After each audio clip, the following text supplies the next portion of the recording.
Good evening and welcome to DC Network. I am Tingley Tim Hoki bringing you today's news. Today's top headlines include: tensions escalate at Kamjong, Myanmar border as KNAB and NSC and IM clash. Donald Trump sworn in as 47th President of the United States. News in details. The situation at the Kamjong, Myanmar border checkpost has grown tense as the Kuki National Army KNAB remains stationed in the area, despite opposition from the NSC and IM group, which is attempting to assert control over the region.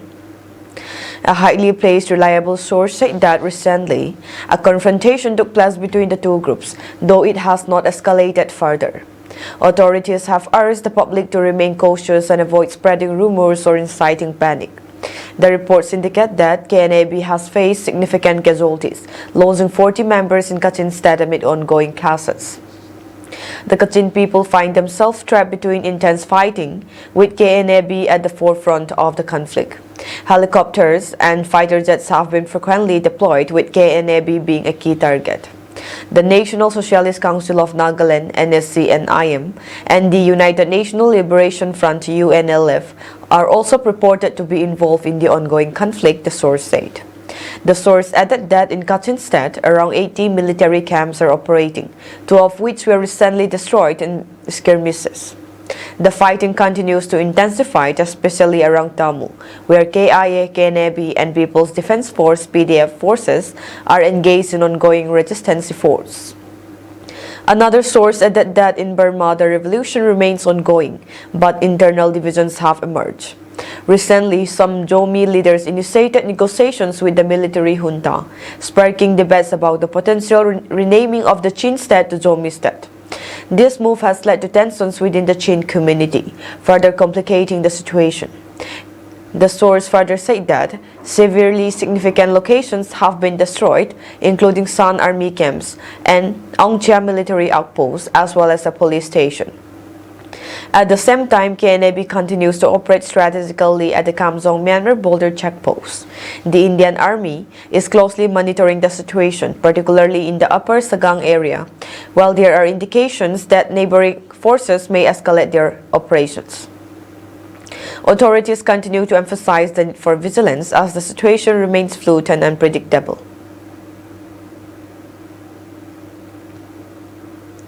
A joint meeting was held on Monday, January 20, 2025 at the KSO Sangaikot block to discuss the community school project for the year 2025. The meeting was attended by representatives from the Sangaikot Subdivision Chief Association and Defense Committee, DY Inspector of Schools Churachandpur Block, ZEO ADC, and heads of government schools in the subdivision. Sir Mintang Manchong, Vice President of Administration, chaired the meeting, and GL Kuki, General Secretary of KSO Sangaikot Block, recorded the proceedings. Sir Lom Sangkipgan, President of KSO Sangaikot Block, presented a report on the community school project for the academic session 2024, highlighting the progress made and the challenges faced. The meeting delegates discussed the ways to improve the project and ensure its success. Sir Kap Naithang, DI of Schools, CCP, ZEO, expressed his support for the community school project and appreciated the efforts of KSO Sangaikot Block. Paubul Haukip, Secretary of Education, KSO Sangaikot Block, emphasized the importance of sincerity and transparency in the project's implementation. He also stressed the need for regular school reports and progress updates to ensure that the project is on track. The headmasters and headmistresses of the community schools also shared their experiences and challenges, and the meeting delegates discussed ways to address these issues. The meeting concluded with a prayer by the headmaster of Sangaikot UP School, and the attendees expressed their commitment to working together to ensure the success of the community school project.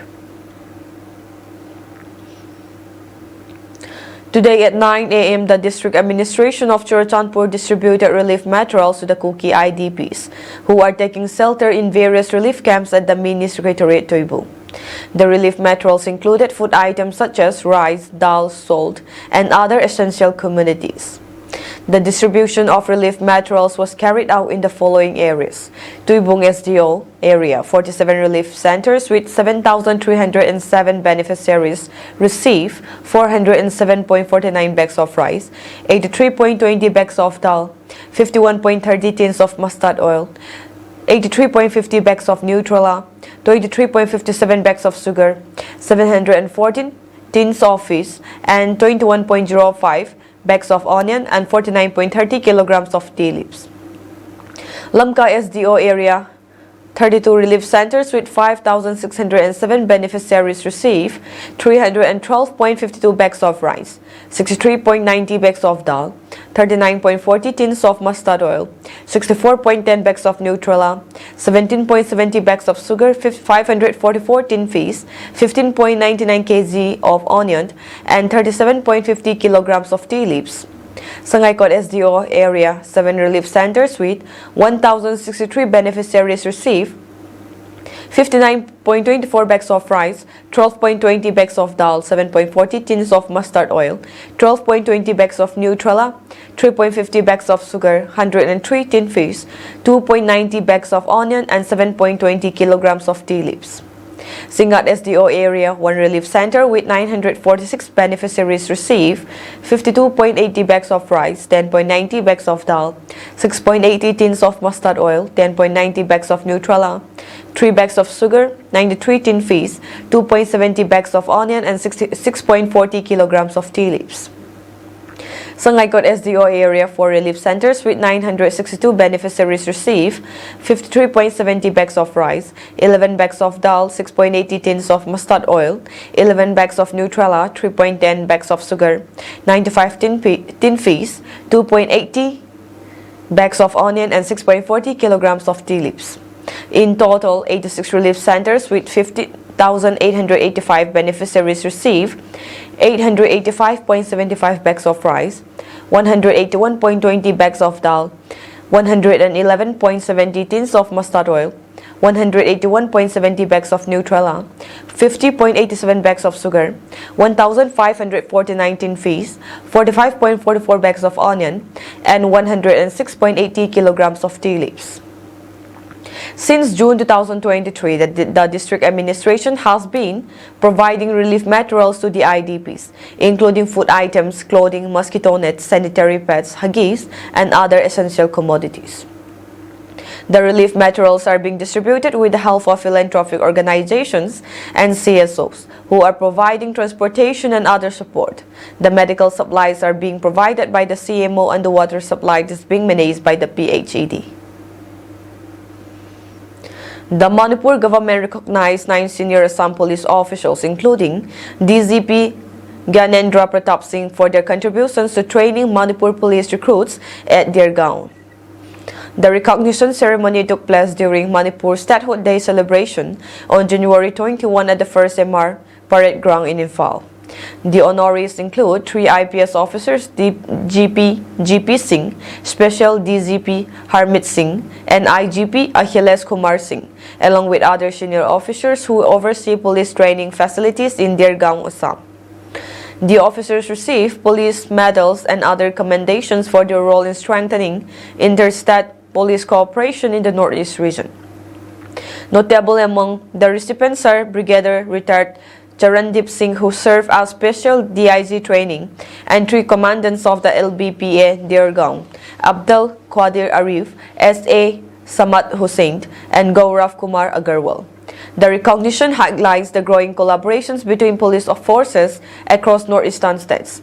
Taking to Twitter, DGP Singh wrote, "Such an absolute privilege for Assam Police to be recognized for its training capabilities by northeastern sister state government. Compliments to all officers and personnel associated with the training." The ceremony marks a significant step in fostering regional police cooperation and professional development, building on existing training partnerships between Manipur and Assam's law enforcement agencies.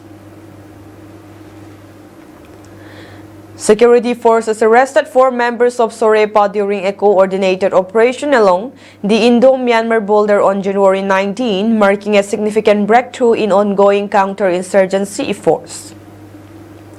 The arrests took place near Boulder Pillar 79 in Pangal Basti under the jurisdiction of More Police Station in Tingnopol District. The arrested individuals were identified as Laysang Tim Sumorjit Singh 34, Pebam Malem Ngamba Singh 18, Laisram Nelson Singh 22, and Ningthozam Milan Mayte 25. A smartphone with 3 SIM cards was recovered during the operation. In related operations, security forces uncovered substantial weapons caches across multiple districts. At PK Park in Turbung, Churachandpur district, authorities seized an arsenal including a 9mm submachine gun, a 3.03 rifle, a smoke grenade launcher, 2 pistols, and multiple explosive devices. The recovered items also included 4 hand grenades without detonators and 5 9mm ammunition rounds. Another significant recovery occurred in Mauhing Village, Kangpopi district, where forces found locally manufactured weapons, including a cannon, a double-barrel bore gun, and various ammunition. The seized items included a .303 rifle, a locally made 9mm pistol, 2 hand grenades without detonators, and multiple rounds of ammunition. These operations represent part of broader security measures being conducted across hill and valley districts, focusing on fringe and vulnerable areas. Law enforcement has registered a case and launched further investigations into these findings. Under the leadership of successive chief, Maren May village flourished, overcoming both opportunities and challenges. By the early 1900s, Jending Maren May has assumed the role of chief, skillfully guiding the community through times of prosperity and hardship. However, the outbreak of the Second World War, 1939 to 45, brought unprecedented trials to the village. Its strategic location near the highway made it highly vulnerable to intense gunfire and relentless air bombings during first clashes between Japanese forces and British Indian troops stationed at Karong and Senapati. Amidst these turbulent times, tensions escalated when one of the villagers from Maren May reportedly killed a British official, prompting the local police to constantly raid the village. Faced with these harrowing circumstances, the resilient villagers were compelled to temporarily seek refuge in nearby settlements such as Nagatapo village, Thonglang village, Harup villages, etc. for their safety. Maren May village, a Lengpui Naga settlement, has thrived since time immemorial, bearing witness to generations of its history and culture. The village establishment is firmly rooted in tradition, with Namngangbo Maren May recorded as its first chief. Over the years, Maren May village earned official recognition as a legitimate settlement under the government of Manipur, with its status firmly validated through documented revenue records. From 1894 to 1897, the village contributed revenue for 13 households, which increased to 17 households from 1897 to 1900. Furthermore, receipts from 1900 to 1903 confirmed payments for 16 households, underscoring Maren May's historical and administrative legitimacy as a recognized and thriving settlement. In 1983, Sama Maren May, the then chief of the Maren May clan, spearheaded the formal resettlement of Maren May village. He extended invitations to several Maren May kindreds and other Lengpui Naga individuals to join the settlement, among whom R.K. Remping was also included. In 1988, R.K. Remping, also known as Jurabo, an employee at the court of the Additional Deputy Commissioner Kangpopi Subdivision, was invited by the Maren May clan to assist in the re-establishment of Maren May village. As a mark of jubilation for the re-establishment and as a gesture of gratitude to the Tapao Naga for their unwavering support during the resettlement process, the Maren May villagers reportedly hosted a grand feast at the Naga Tapao village in 1989. In response to these goodwill gestures, the chief of Naga Tapao village reportedly issued an official document dated 01/09/2023, acknowledging and consenting to the formal settlement of the Maren May clan in the area. The document also recognized M.R. Kambo as the legal chief of Maren May village, further cementing the re-established village's legitimacy and fostering a spirit of cooperation between the two communities.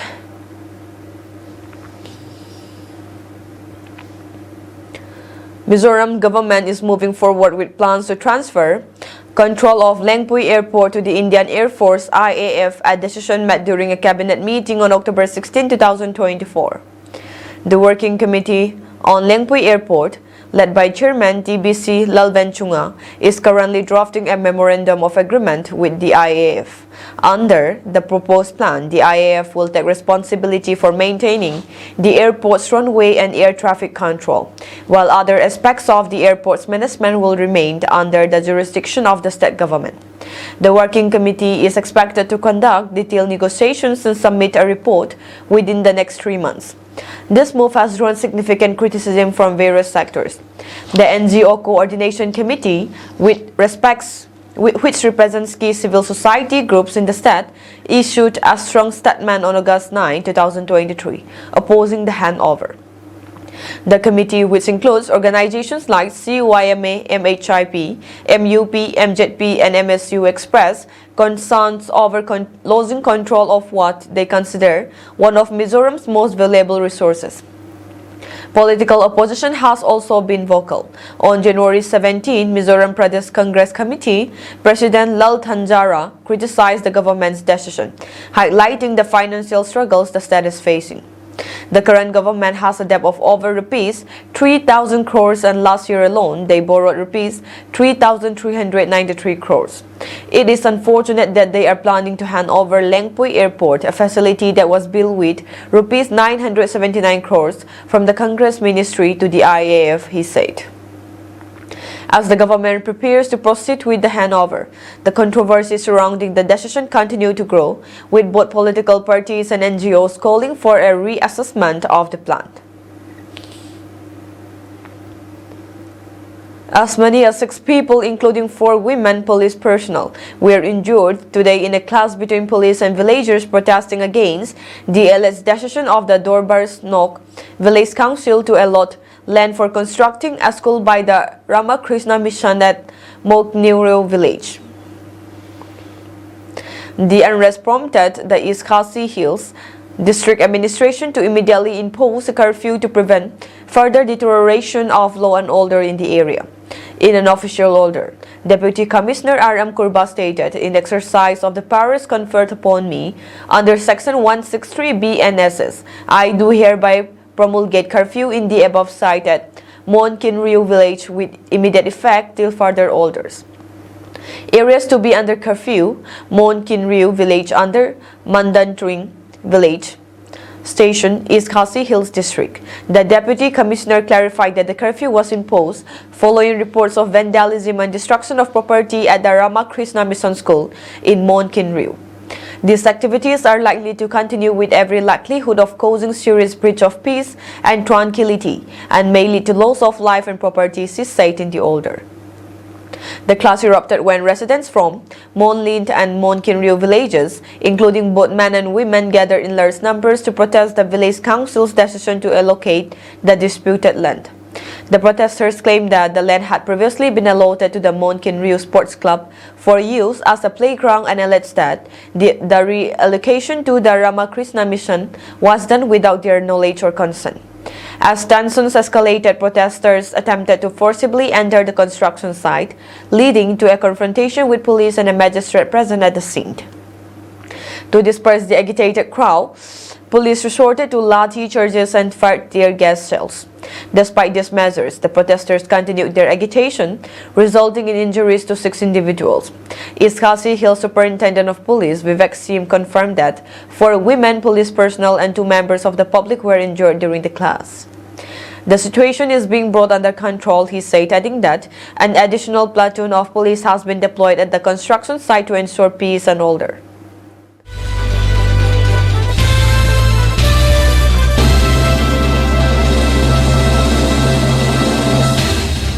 At least 16 Naxalites were killed in an encounter with security forces in Chhattisgarh Garhriaband district, police said on Tuesday. A Naxal carrying a bounty of rupees 1 crore was also killed in the encounter. The encounter is ongoing. An official said that a fresh exchange of fire occurred late on Monday night and into Tuesday morning in the forest area under the Manipur police station. located along the Chhattisgarh-Odisha border. During the encounter, 12 more Naxalites were killed, he said. A joint team of security personnel from the District Reserve Guard, DRG Central Reserve Police Force, CRPF, Cobra from Chhattisgarh and Special Operation Group, SOG from Odisha were involved in the operation, describing it as another mighty blow to Naxalism. Union Home Minister Amit Shah said Naxalites were killed in a joint operation by the CRPF, SOG Odisha, and Chhattisgarh Police along the Odisha-Chhattisgarh border.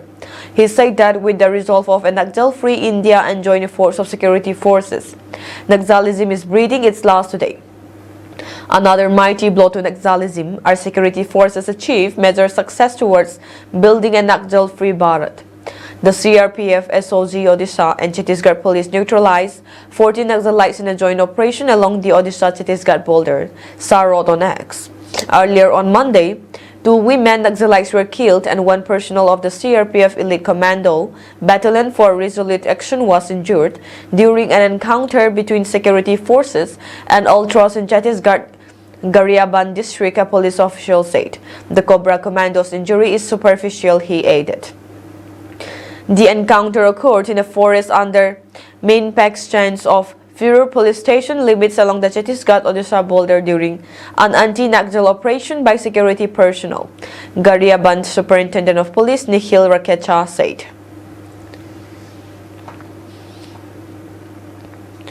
Prime Minister Narendra Modi greeted the people of Tripura, Meghalaya and Manipur on their 53rd Statehood Day on Tuesday. He remarked that the states are contributing to national progress. Taking to X, he shared best wishes to the people of Tripura on their Statehood Day. The state is making noteworthy contributions to national progress. It is also known for its rich culture and heritage. May Tripura continue to scale new heights of development. In another post, he wrote on Meghalaya Statehood Day, I convey my best wishes to the people of the state. Meghalaya is admired for its natural beauty and the industrious nature of the people, praying for the continuous development of the state in the times to come. In the third post, the Prime Minister expressed greetings to the people of Manipur on their Statehood Day. We are incredibly proud of the role played by the people of Manipur towards India's development. My best wishes for the progress of Manipur. President Draupadi Murmu also conveyed greetings to the 3 northeastern states on their Statehood Day and wished them a peaceful and prosperous future. Greetings to the residents of Meghalaya, Tripura and Manipur on Statehood Day. The enterprising people of these states have made remarkable contributions in the development of the country. I convey my best wishes to the residents of these states for a peaceful and prosperous future. May their diverse culture, vibrant traditions and rich biodiversity continue to flourish, read the post. Following the enactment of the Northeastern Areas Reorganization Act, Manipur, Meghalaya and Tripura became individual states in 1972. The Northeastern Areas Reorganization Act 1971 reorganized the states in the strategic northeastern region of the country. Under this act, Manipur and Tripura were granted statehood on January 21, 1972, while the state of Meghalaya was carved out from Assam due to its distinct terrain from the rest of Assam.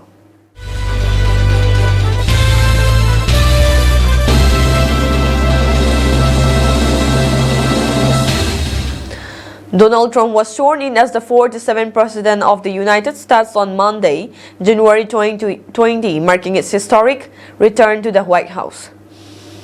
The inauguration took place indoors at the Capitol Rotunda due to an Arctic blast that brought dangerously cold temperatures to the nation's capital.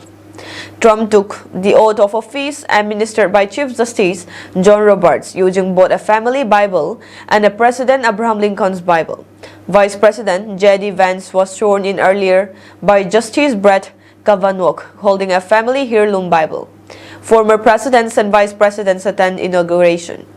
Donald Trump's inauguration as the 47th President of the United States drew a notable gathering of political leaders, including former Presidents Barack Obama, George W. Bush, and Bill Clinton. However, the absence of former First Lady Michelle Obama was conspicuous, marking her second recent high-profile absence, including former President Jimmy Carter's state funeral earlier this month. Former Vice President Dan Quayle and Mike Pence joined members of Congress on the platform. The event saw prominent figures from politics, business, and technology in attendance, including Mark Zuckerberg, Jeff Bezos, Elon Musk, and Tim Cook, who mingled with Trump's team before this ceremony. The ceremony was attended by a host of dignitaries and prominent figures. Former Republican leaders Mitch McConnell, Kevin McCarthy, John Boehner, and Newt Gingrich were in attendance. Elaine Chao, former Trump cabinet members, was present alongside other current and former lawmakers. A grand entrance amid cheers, Trump began the day with a prayer service at St. John's Episcopal Church and a tea reception at the White House hosted by acting President Joe Biden. Capitol Rotunda erupted in applause prior to the swearing-in as Trump entered the room, escorted by top members of Congress. He greeted attendees, including his wife, Melania Trump, with warm gestures. J.D. Vance entered shortly before Trump, followed by Joe Biden and Kamala Harris, the outgoing president and vice president. House Republican women arrived in various shades of red, paying homage to the GOP's signature color, while Republican men donned red and orange ties. The Armed Forces Chorus and opera singer Christopher Mitchell delivered a starring performance of "Oh America" before the ceremony was officially called to order. Their performance was one of several musical tributes during the event. Ahead of the ceremony, Joe Biden and Kamala Harris shared farewell posts on the platform X. "It has been the honor of our lifetimes to serve you, the American people," they wrote in identical messages accompanied by a portrait of their families.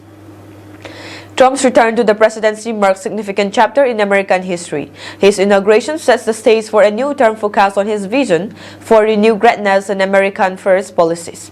Trump's inauguration marks a historical political comeback. After losing the 2020 election amid a pandemic-included economic crisis, he faced criminal convictions and survived 2 assassination attempts. Despite these obstacles, Trump maintained his grip on the Republican Party, leveraging voter dissatisfaction with inflation and immigration. The president's agenda emphasized a swift overhaul of federal institutions. He is poised to enact tariffs, roll back democratic climate initiatives, and push for personal loyalty as a key qualification for government appointments. Trump's American First doctrine is expected to dominate his foreign policy. His return comes as global tensions simmer, including Russia's prolonged invasion of Ukraine and a fragile ceasefire in Gaza. Trump's administration has also signaled a willingness to lift restrictions on TikTok despite national security concerns. The aftermath of the 15-month-long conflict between Israel and Hamas has left Gaza in ruins, with the United Nations estimating that the rebuilding process will take billions of dollars and span several decades.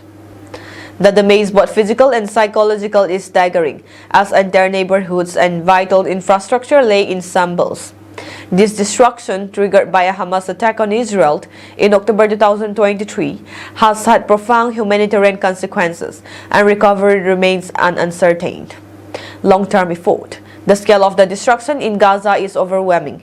More than 50 million tons of rubble remain from the bombings, and the UN's damage assessment suggests that it could take up to 21 years to clear the debris. The costs of this process are astronomical, with an estimated $1.2 billion needed to remove the rubble alone.